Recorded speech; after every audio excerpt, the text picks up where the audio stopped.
everybody. We haven't done a chatty advice kind of sit down and talk video in a while, so I wanted to do that today about self-doubt.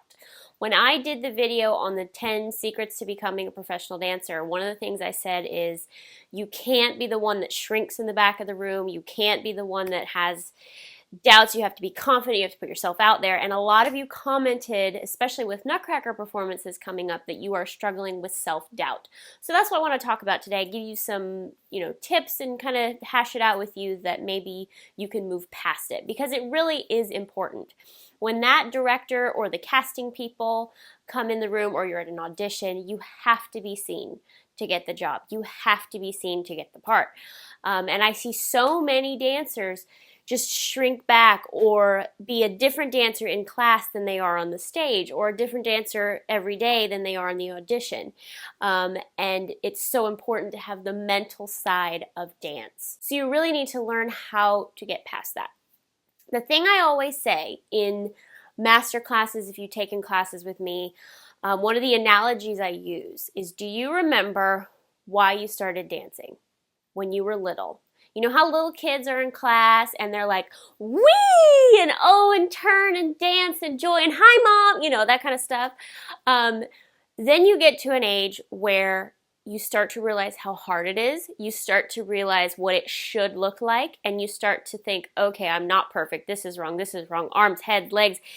And then you start to get in your head.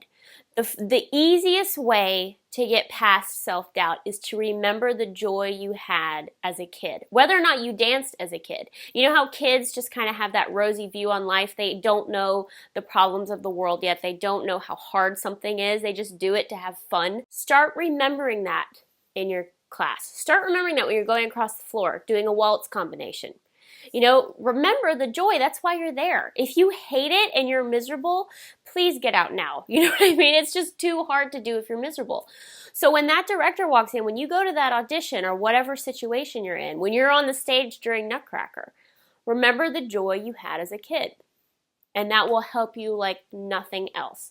Now, of course, it's easier said than done, but it's a matter of being confident and going for it. That's another thing. Another analogy I use all the time if you've taken class with me, it's like gymnasts on a balance beam. You see those beautiful, incredible gymnasts, no matter how talented they are, if they doubt their ability, if they hesitate, they're going to fall off. The ones who stay on are the ones that attack, they go for it, they do it no matter what, and they trust themselves. That's how you need to start approaching your classes. Pirouettes. If you all of a sudden before a pirouette go, you know what I mean? You're not going to get that turn, no matter how much, because this tenses up, your legs tense up, and the minute your brain says, I don't know about this, you're not going to turn.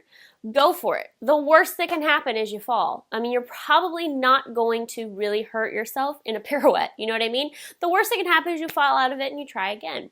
So start making yourself do it. Start trusting yourself. You know what? It's all right. I'm going to go for it.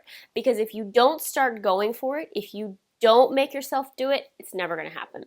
So remember that. It's like point work too. This is something I say about to students who are starting point work.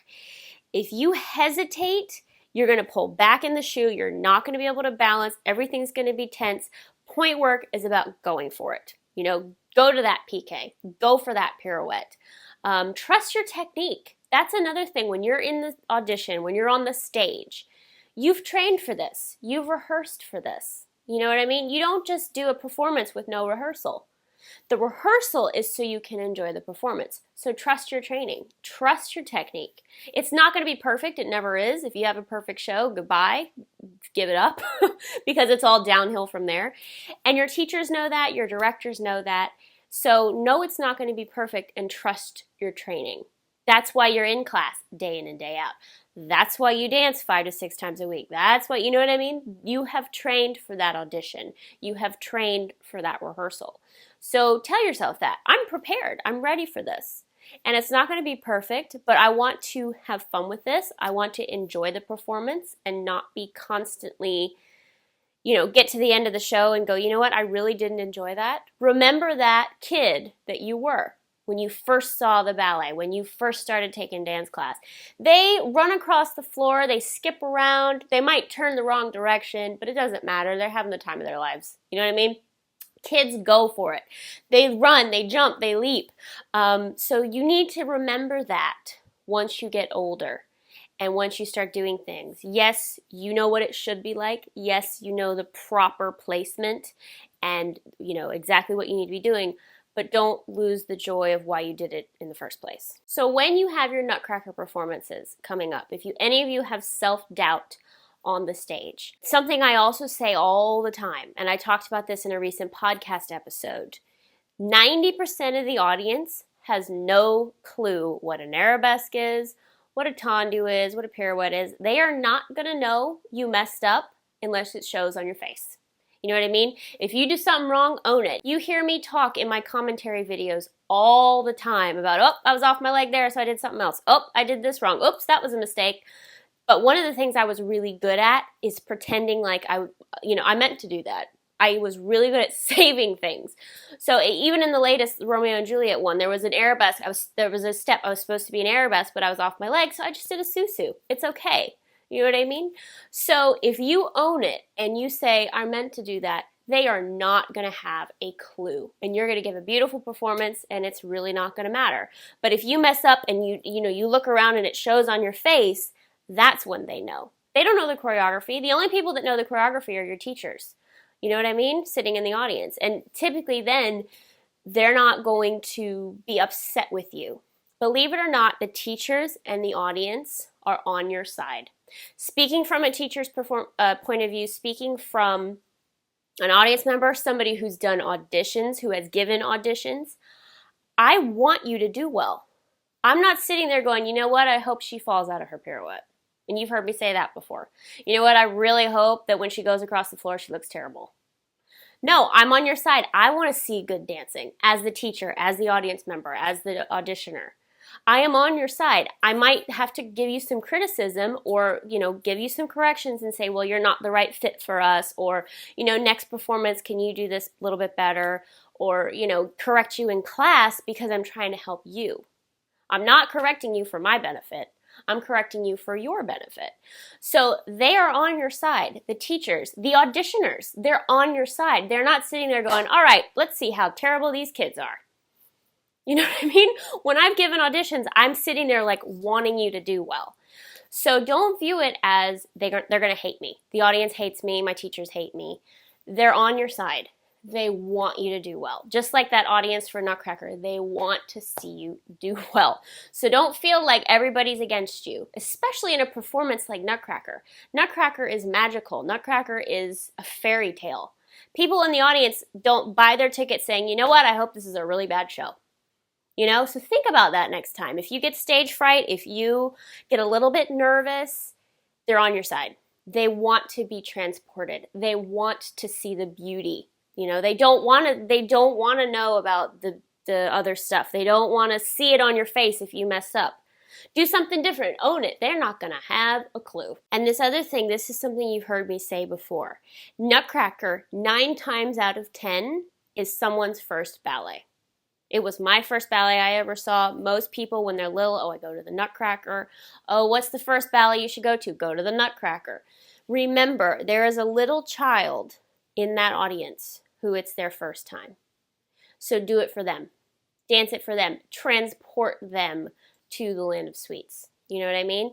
That little kid is not going to know if you fell out of your turn. That little kid is not going to know if you're turned out or your legs are pointed or your arabesque was over 90 degrees. You know what I mean? Yes, you should always dance your best. But your job is to be the storyteller. Your job is to transport the audience, put on a beautiful show, and enjoy it yourself. Because if you're not enjoying it, that's when they get uncomfortable. If I see someone in an audition or in a class who's like, I as the teacher or the person in the front of the room, I don't enjoy it either. You know what I mean? But if I see someone who is fully enjoying what they're doing, whether or not it's perfect, it relaxes me as a teacher. It relaxes me as that audition person or the audience member. So remember that. Your job is not to be perfect. Your job is to tell that story and to be a part of the magic for that little kid in the audience. Remember your first time seeing a ballet, whether it's Nutcracker or not, you didn't have a clue. You know, all you wanted to see were the pretty girls in the pink point shoes and the sugar plum fairy and the guys who jump and tumble in Russian and Chinese and oh, Mother Ginger and flowers, you know? So remember that. It's not about giving a perfect show. That's not why you dance. Why you dance is because you love it. Why you dance is you want to be that storyteller, to become someone else. And auditions for schools or whatever pressure situation you are in is to just further that goal. If you don't get this audition, you might get the next one. If this show doesn't go well, the next one will be great. So don't stress yourself out and psych your brain out to have a perfect performance every time, because no matter what, you're going to make yourself miserable. So when you're in that pressure situation, whether it's audition, show, whatever your mental block place is, push yourself, make yourself do it, because confidence, like everything else, takes practice. Remember why you're there. You're there because you love to dance. Remember yourself as a child. And if you're doing the performance, remember that one little kid in the audience it might be their very first time. And maybe it's not just a little kid. Maybe it's somebody else. Maybe it's, a person who says, you know what, I've never been to a ballet, but I really want to go see the Nutcracker. That's a great place for me to start. They might be an adult. You worry about them too. Don't worry so much about being perfect, because it's never going to happen. So push yourself, make yourself be confident. But if you remember why you're there in the first place and why you love to dance, that's going to help your brain like nothing else. It relaxes you, you know what I mean? Instead of, it has to be perfect. I'm here because I love to dance. You're going to be just fine. And like I said, this does not come overnight. This will take some work. But don't doubt yourself. Balance beam. Go for it. One with the beam. I'm here, I finish, I love what I'm doing. And you guys will be great. So that is it from me today, guys. If there's another topic or something you're struggling with, please leave me a comment in the box below. You know, one of my passions on here is not just to show you ballet and steps and all of that kind of stuff, but to be that voice that can help you, to be the advice, to be the big sister. So leave me a comment of something you're struggling with, and I will get to it in a future video. If you missed my holiday gift guide, it's right down there. You can click it to watch. My Kathryn Morgan collection t-shirts are in that gift guide. They are new, so check it out. Love you all so much, and I will see you next time.